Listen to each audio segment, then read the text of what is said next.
This is Join Us in France, episode 326.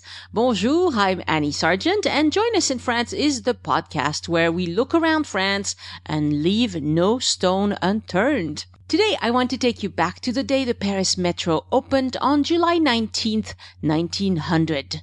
What was going on in the city? Let's talk about it.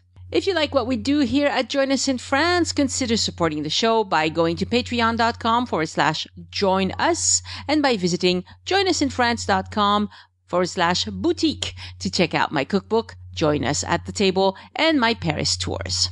Follow Addicted to France on Instagram to see the photos of some of the crazy transportation ideas I'll mention, and also all the work they did on the Paris Metro. I'll post them this week. And the best way to stay in touch with me and with the podcast is to sign up for the newsletter at joinusinfrance.com/newsletter.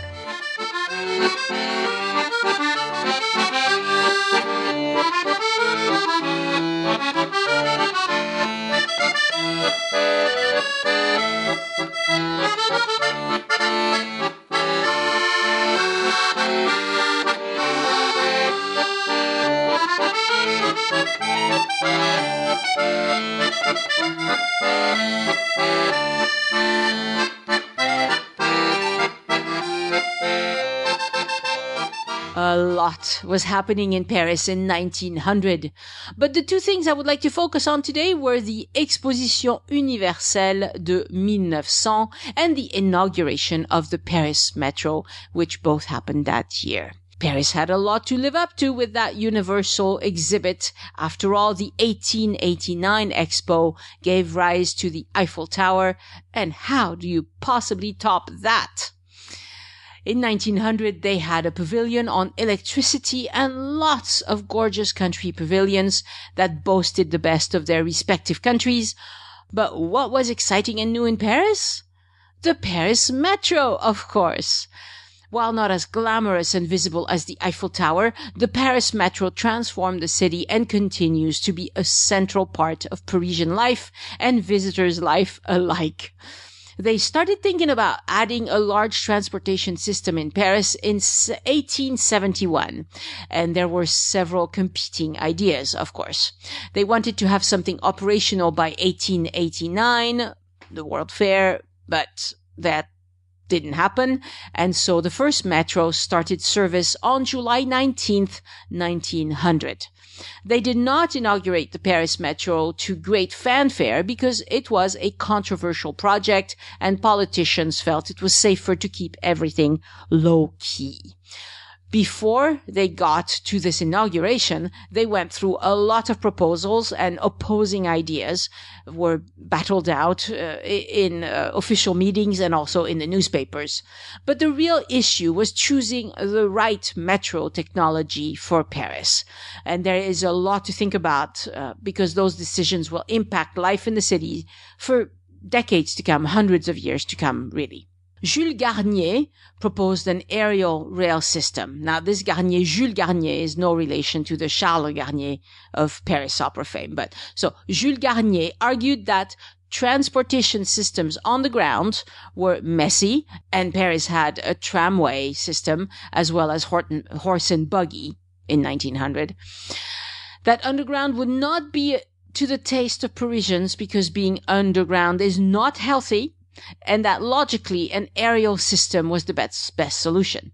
His big idea was to stack the rails on top of one another and not put them on the same platform. He argued that this would avoid possible collisions and was the safest option. So you'd have the rail going in one direction at 15 feet, that's 4.5 meters, and the rail going in the other direction above it in the open air. I must admit that it would have been cool to ride through Paris above ground like that, looking at the sky and the city below, but this project never saw the light of day. And if we think about it for a minute, two trains stacked on top of each other, 15 to 30 feet into the air. I know that there are metro systems with sections like that in a lot of places, but a whole system to be in the air, I don't think that's been done anywhere. There are a lot of complications with that because your maintenance crew has to be acrobats, right? And what about people who fear heights? I know I might. Anyway, it did not get built. There was another aerial project designed by an engineer called Angeli. This one is visually striking. So he wanted to build small train cars for 18 people maximum, and he wanted these cars to hang down from the rails with the bottom of the car hanging at 6.6 meters, which is almost 22 feet. Kind of a monorail, but with the rail above the cars. So those cars could be pulled by hidden cables or with an electric motor. So imagine like the Disneyland monorail, but vintage looking, very, very vintage looking, with big wheels on top and the cars hanging from those wheels. You've got to see the photo of this proposal. Paris would look so different if it had built that. I'll post one photo at the bottom of the show notes and on Instagram. So I don't think any city in the world has a system like that today, and it did not get selected for Paris, obviously. While they were considering this metro project for Paris, they had an obvious city to look at for inspiration, and that is London. In 1900, the London Metro was already 37 years old. Those metro cars were running underground with steam engines to power them. By the time they came around to building a metro in Paris, they could power the metro with electricity instead of steam, hence the pavilion on electricity at the 1900 World Fair. London eventually converted its metro to electricity as well. The first line of the Paris metro was inaugurated on July 19th, 1900. You know it today as Line 1, which went between Château de Vincennes to the east and Porte-Maillot to the west. It has since been extended to La Défense. This line more or less follows the Paris historical axis discussed on episode 182 of the podcast. Only 8 stations were open on Inauguration Day. The others weren't finished yet and opened little by little. We are slow in France, okay? 37 years after London. There are always naysayers to anything new in France. The newspapers around that time had a grand old time yanking people's chains and stoking every ridiculous fear people may have about a metro system. There were lots of Parisians who were sure there would be deaths by electrocution in the metro because, you know, there's a lot of power running it through those rails. Some of it was bound to jump up to the platform and kill passengers. Yeah, right. You also had those who thought that there would be lots of stagnant water in the tunnels, and that would lead to Paris pneumonia. It turns out that water is always something to worry about in metro tunnels, but they found ways to deal with it, and there is no stagnant water in the Paris metro anywhere unless something terrible is happening with the weather, and in that case, the metro would be closed to the public anyway, right? Despite all the naysayers, the new Metropolitan was a big deal. They sold 16 million tickets in the first 6 months with just that one line. The 1900 World Fair opened in April and continued until November, as they always did. You know, they open these things. They don't keep it open for just a few days. A few months is more like it. A little bit over 50 million people came to the World Fair that year. And on the inauguration day of the metro, it was terribly hot in Paris. So fairgoers were very happy to go into the tunnels where it wasn't as hot as on the surface. These visitors were witnessing the result of 3 years of digging and gigantic disruptions all over Paris. Paris hadn't seen such an undertaking since the giant Haussmann renovations of the entire Paris landscape. And it wasn't just visitors enjoying the new Paris metro. Locals were pretty impressed with how it went. And it wasn't just visitors enjoying the new Paris metro. Locals were pretty impressed with how well it went after all that gloom and doom talk that is so normal in France. The father of the Paris metro was a man called Fulgence Bienvenu. I love his name. His full name is Fulgence Marie Auguste Bienvenue.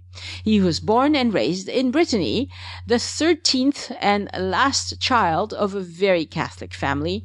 I guess they had so many children, they ran out of habitual names and decided to go really exotic with Fulgence. Not a name I've ever heard in real life. Bienvenue, his last name, studied engineering in Paris and worked on railroads in Brittany, where he lost his left arm in a work accident. He made jokes about being deprived of his better arm and kept on working on rail design instead of doing the construction himself. He planned the first 6 lines for the Paris metro and supervised the 2,000 men who took turns night and day and evacuated 1,000 square meters of dirt every day. That is a lot of dirt. And that's hard work. And they mostly did it with pickaxe and shovels. Yikes. One of the most difficult stations for Bienvenue was the Opera station, where 3 lines would eventually cross. He had to insert a giant metal frame that went 22 meters below grade. He also had to pay attention to water infiltrations because in this area there used to be an arm of the Seine River and it is prone to underground water accumulation. That's why Garnier, Charles Garnier this time, built a massive water reservoir under the Opera House as a place to safely drain and store excess water. Digging too close to that artificial lake could be deadly because you could flood the metro tunnel in an instant and kill all the workers. That it did not happen, but it was a concern. So you may have wondered at some point why the Montparnasse metro station is called Montparnasse Bienvenue. Well, now you know. Montparnasse was the name of the train station that had been there already for some time, and Bienvenue is in honor of the architect of the Paris metro. They were very careful from the start to link metro stations with regional and national rail, and later they linked airports to the metro and rail stations as well. Paris has a really nice comprehensive transportation system that I'll talk about when more travelers come back to France because they're not familiar with it. But you can't come to France right now, so let's leave it for later. On Inauguration Day, metro visitors got in at Porte Maillot. They went under the new bouche de métro, the mouths of the metro. That's the beautiful Art Deco floral curved design by Hector Guimard. Metro entrances were styled to be easily recognizable, and they look great to this day, don't they? Once underground, visitors were greeted by a lovely floral fragrance that had been sprayed to make the occasion memorable and to alleviate any fears of bad air in the metro. The metro opened with a first and a second class. First class tickets were 25 centimes and second class were 15 centimes. The name of the station where you entered was printed on the ticket, and if you purchased a return ticket, you had to use it the same day or lose it. It was pretty complicated. The ticketing system was also interesting.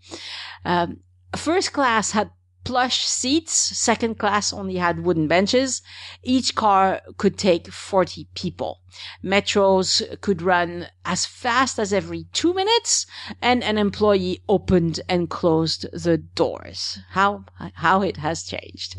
The whole system was pretty slow at first. Maximum operating speed was 25 to 30 kilometers per hour, but the metro could go as fast as 40 kilometers per hour when running empty. There were accidents actually when metro drivers had fun pushing the machine to the max when taking it back empty to the depot for the night. So there you have it.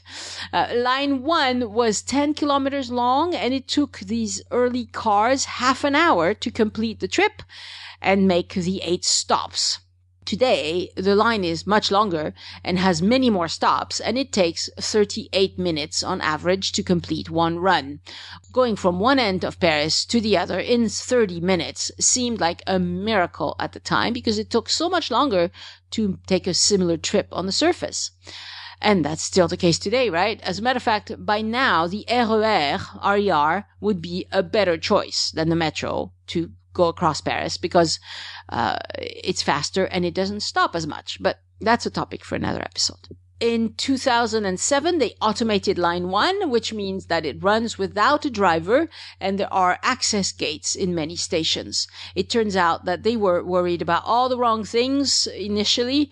Electricity cannot jump to the platform to kill passengers, and water in the tunnels is a rare occurrence. But people do jump on the rails, either out of desperation or seeking a thrill, or after getting pushed. Yes, some horrible things happen in the metro, and they often have to close it and stop the lines. Even if an accident happened, 10 stations down the line, they have to turn off the electricity to large sections of the metro, and that causes ginormous delays. So these gates are, the gate system put an end to all of that. At least for those parts.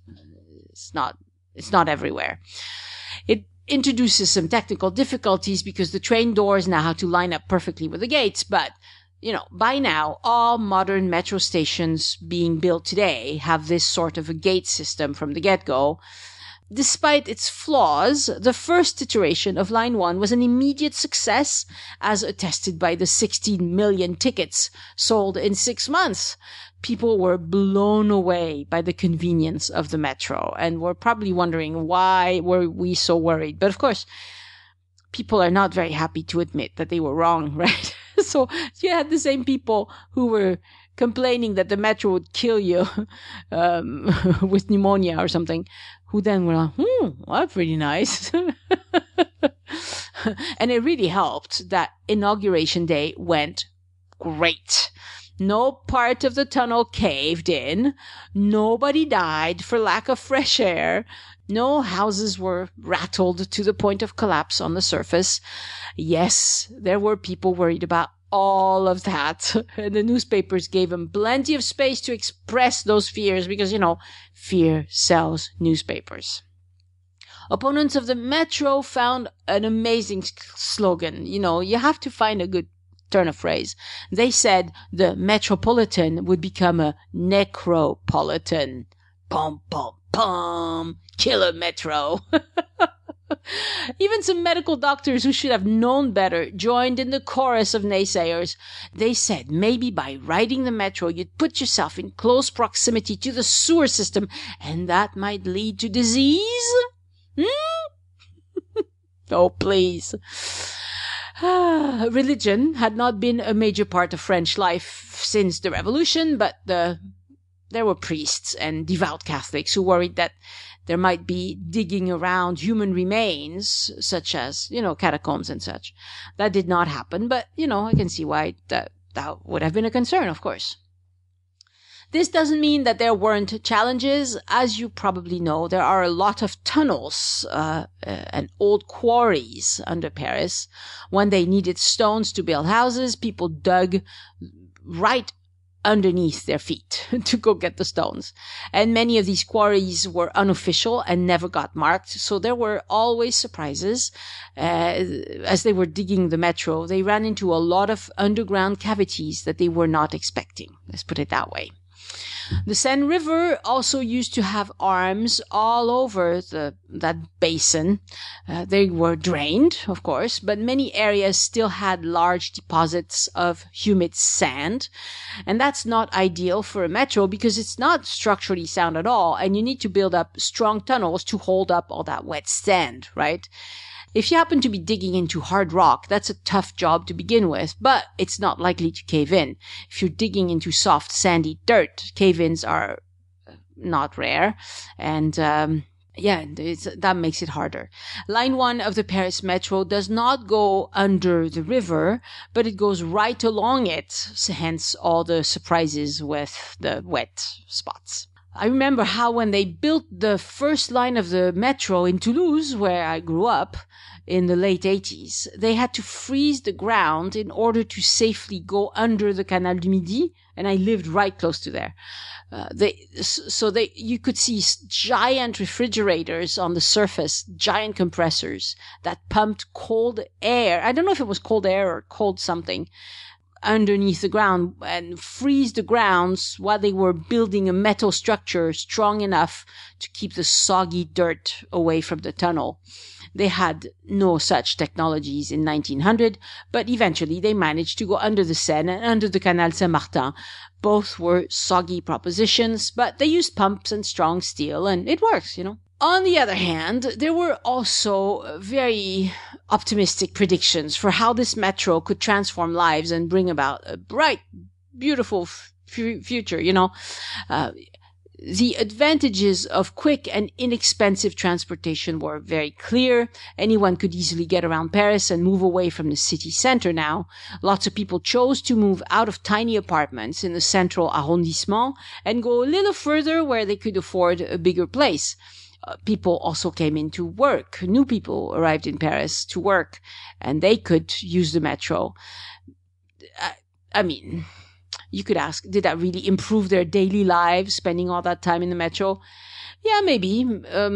It's great that you can go great distances on the metro cheaply and quickly. But are people really enjoying the process? I'm not so sure. But that's my personal bias. I was raised in downtown Toulouse, but I can see the advantages of a large city, but I'm a country girl at heart, and so I love a village not too far from the city. That's my preference. Now, jumping back to today, the Paris Metro never stopped completely with the pandemic, but service was drastically reduced at first.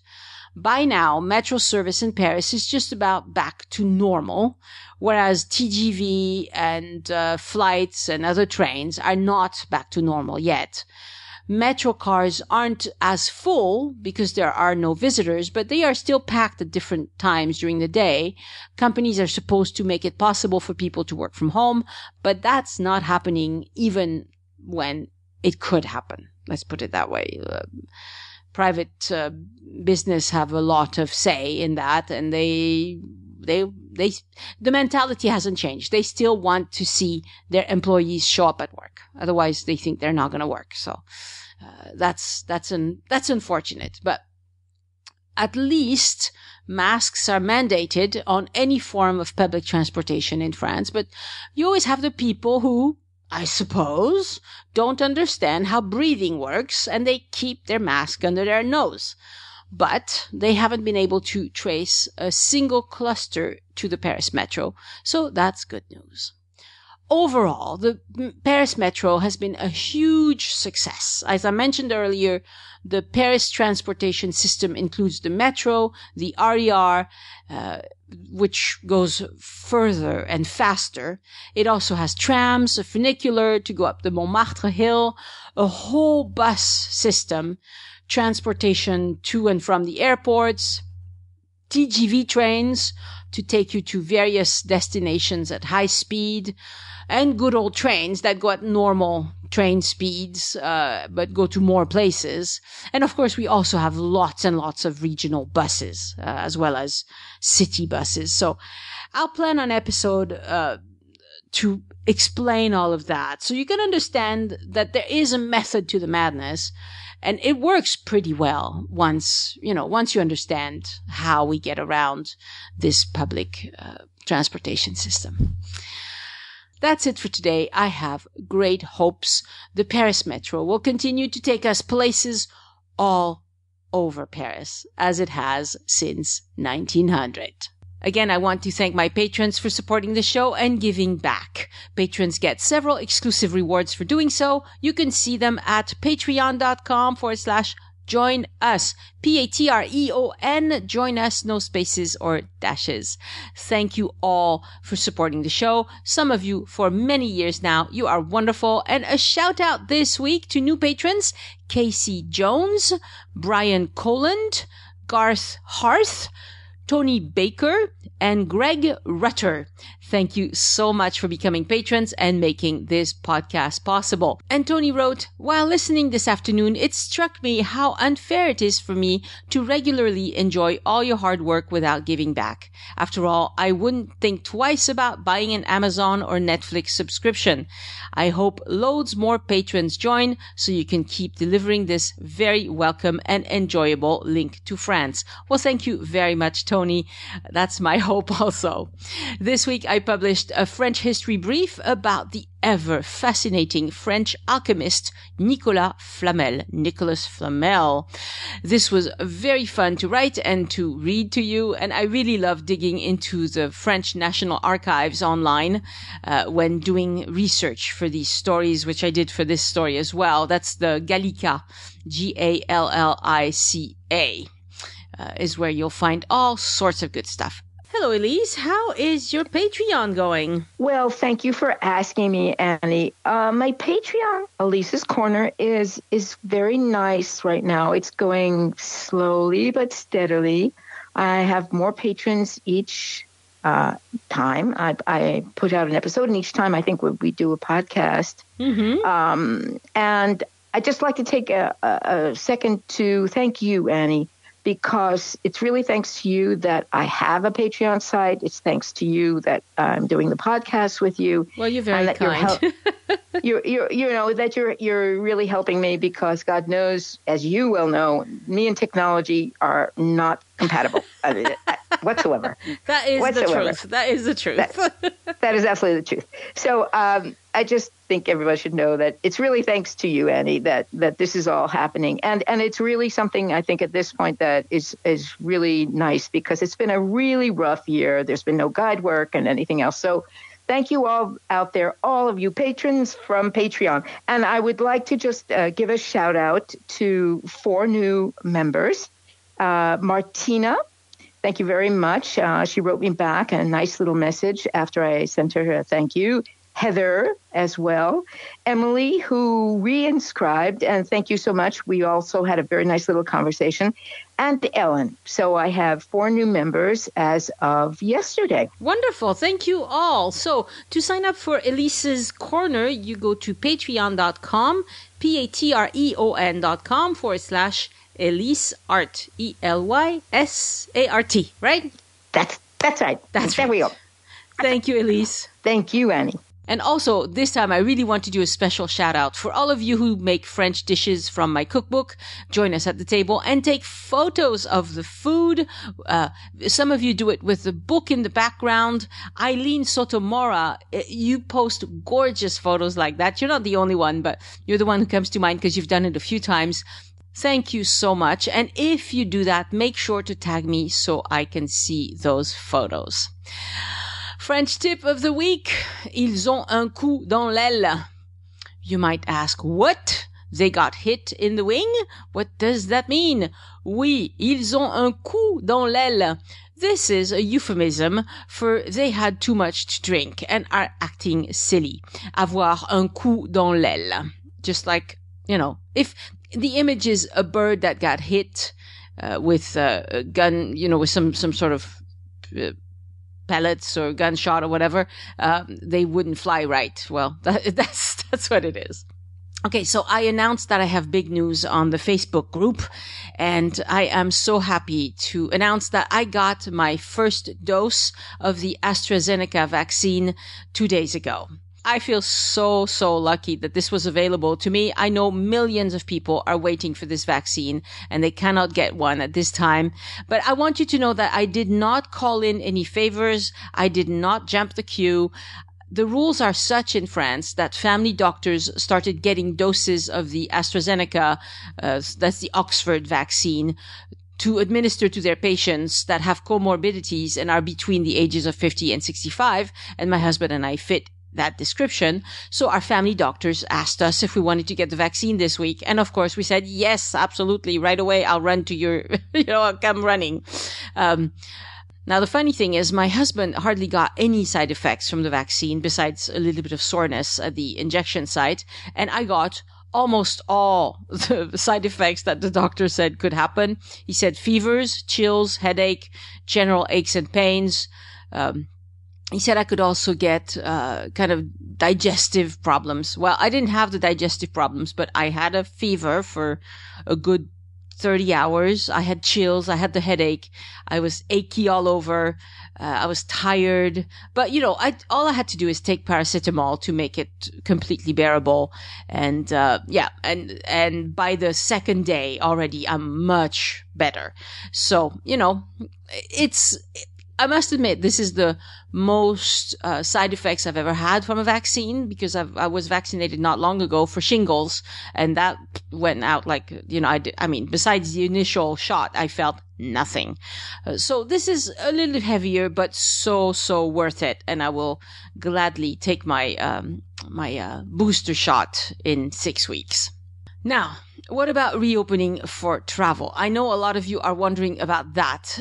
Now, you've got to realize that Americans are getting a lot more doses of this various vaccines than France is. The French government was hoping to vaccinate at least 60% of the population they were hoping by August, and we're not at 5% yet. So getting this pandemic under control in France is going to take a long time. I do not have a crystal ball. As soon as there is something official, I will let you know, but nobody can tell the future. Now, Angela Merkel has started talking about a digital vaccination passport, and I'll link you to a story on Reuters about that. And then President Macron has started talking about a pass sanitaire.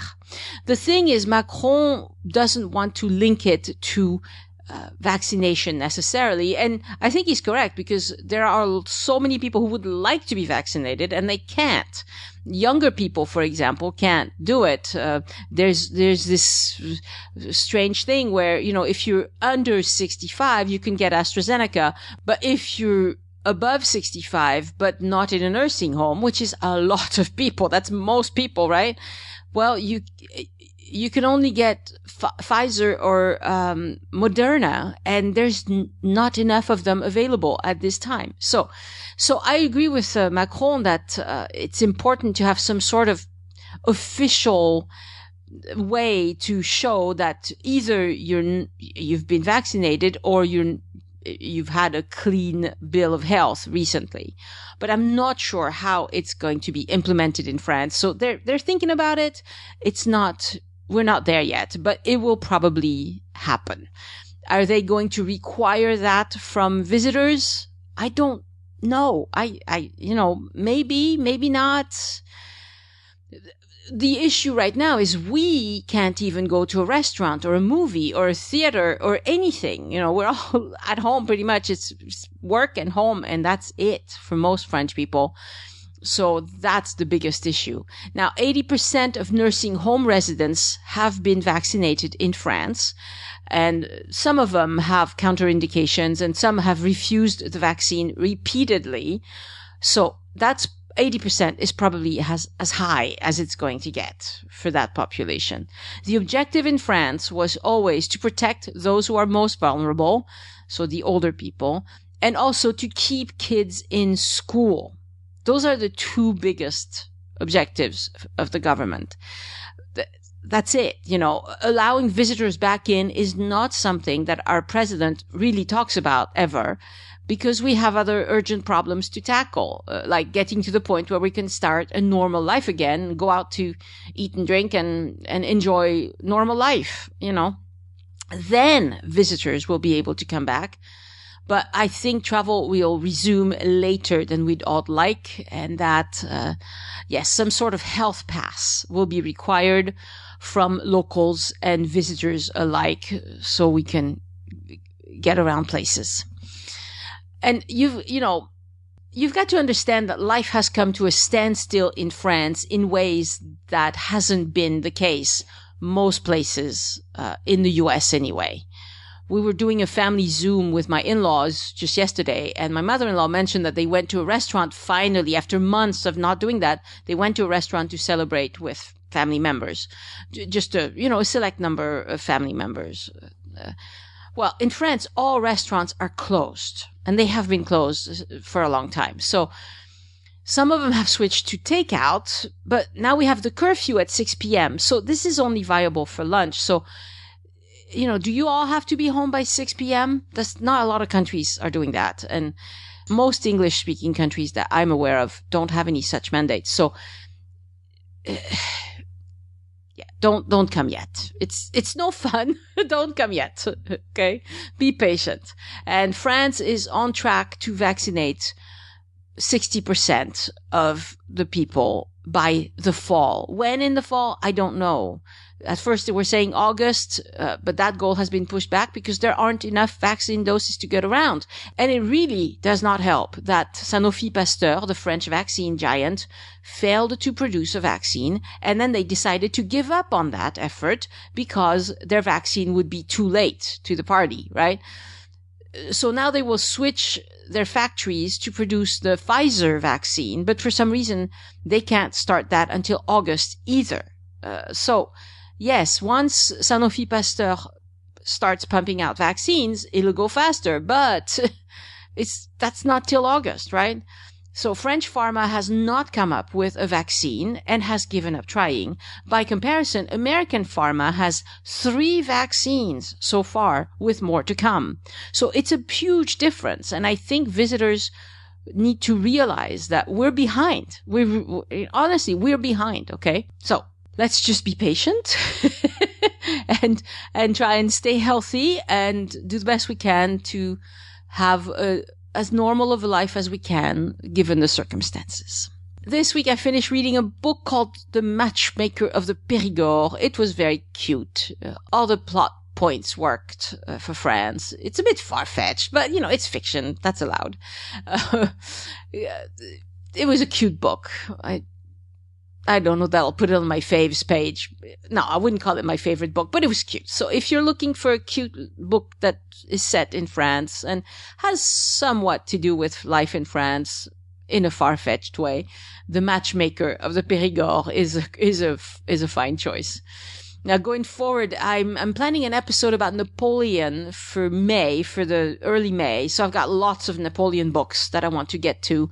So I list the best ones on my faves page. And you can see that, if you go to joinusinfrance.com/boutique, you could see my favorite books on Amazon.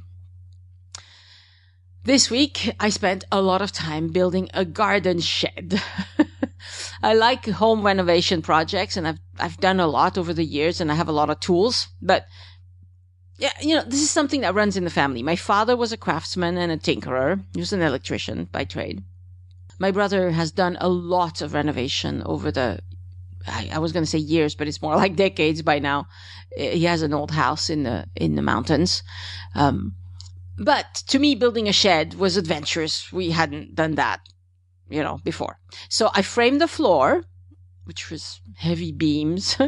And then we bought an expensive garden shed. It was on special from Castorama. I don't know if if you live in France, you know about Castorama, obviously, but it's like a Home Depot-like place. Okay. This shed was a special, like I said, and it was cheap, and it presented a lot of challenges. Like, nothing was pre-drilled. Some parts were cut to the wrong size. Elise's husband loaned me his big old saw. He has a marvelous saw that I was able to borrow, so that helped out. That helped a lot. We figured it out. It's up. It's solid. I have to tinker a little bit with the doors to get them to open and close easily. But this shed is just for the mower, the garden tools and such, so it's good enough. But I have a few more things that I need to do for my shed. I need to apply a few layers of wood stain to protect the wood, install a rain gutter, and run the rain gutter into our water collection well that I've mentioned before on episodes. I also have to install a light in the shed. Plus, I must admit, this shed looks cute. I'll post photos online, so you can see it when it's done, when it's good and done, right? But I will have to. I think I need to put like some plugs under the eave so we can do Christmas lights, because it kind of looks like a little Christmas chalet, that the chalets that they have at Christmas markets. It's that sort of construction. Wood construction is cute. So while I was pounding nails and drilling screws, I sang along to a great song that I had completely forgotten about, but I heard about it again on another podcast. It's called The Europeans. I recommend it. It's very interesting about European affairs in general. It's funny because it's 2 British people talking about Europe, which is kind of ironic, but I digress. One of the hosts is an opera singer, and yet the song he recommended was something. It's called Ding a Dong, so Ding a Dong, from a band, the band Teach In. This was a band from Holland, and the song is really, really happy and catchy. It's high European art, as you can imagine. ABBA style European art, right? This song won the Eurovision competition in 1975, and I totally remembered it when I heard it. So if you need a silly, happy song, look it up. I'll link to it on the show notes too, because we all need a happy song these days. The English language newspaper about France, called The Local, published an article that was widely shared about whether or not the pandemic will be the end of the bise. Bise is when French people kiss one another on the cheeks as a greeting. And here's what's going to happen. And I'll boldly state that I know this is how things will go. Kissing people on the cheeks in France, the bise, was a silly obligation as I see it. There were parents scolding their toddlers for not wanting to kiss strangers, because just because someone is your aunt doesn't mean that she's not a stranger, right? When you got to work, you had to go around kissing everyone good morning. That was true whether you had been working there for 10 years or for 3 minutes. If you did not, you were automatically labeled as la pembèche qui dit pas bonjour, which means the stuck-up person who doesn't say hello. I couldn't stand that. That's just annoying. When I went to my husband's choir concerts, because he's a member of the choir, I had to stick around at the end and kiss all of these people that I don't know from Adam. They know my husband, but I don't know them, okay? Well, thank goodness that's over. We will continue to kiss, but only the people we want to kiss. Not people we don't know from Adam, okay? So that will be such a relief to me, because it is just ridiculous. I can't wait to go back to kissing friends and family. But that's friends and family. It's not the same as perfect strangers, okay? And in French life, this whole bise business, you ended up kissing a lot of perfect strangers, and that is not okay. Show notes for this episode are on joinusinfrance.com/326, where you can see a recap of what I've told you and links to the relevant resources. I found a lot of fascinating photos of the construction of the Paris Metro on Gallica. I will post links on the show notes, but I will also use these photos on my Instagram feed, which you can find at Addicted to France. If you enjoyed the show, introduce a friend to the podcast and show them how to listen. We're everywhere, including Spotify, Amazon Music, Audible, Pandora, Apple Podcasts, and you can ask your smart speaker to play Join Us in France. And of course, you can also listen on the website, joinusinfrance.com. Next week on the podcast, an episode with Elise about Saint-Antonin-Noble-Val, another gem in the southwest of France that both Elise and I have visited several times actually, and really enjoy. Send questions or feedback to Annie@joinusinfrance.com. Thank you so much for listening, and I hope you join me next time so we can look around France together. Au revoir. The Join Us in France travel podcast is written, hosted, and produced by Annie Sargent and copyright 2021 by Addicted to France. It is released under a Creative Commons Attribution, Non-Commercial, No Derivatives license.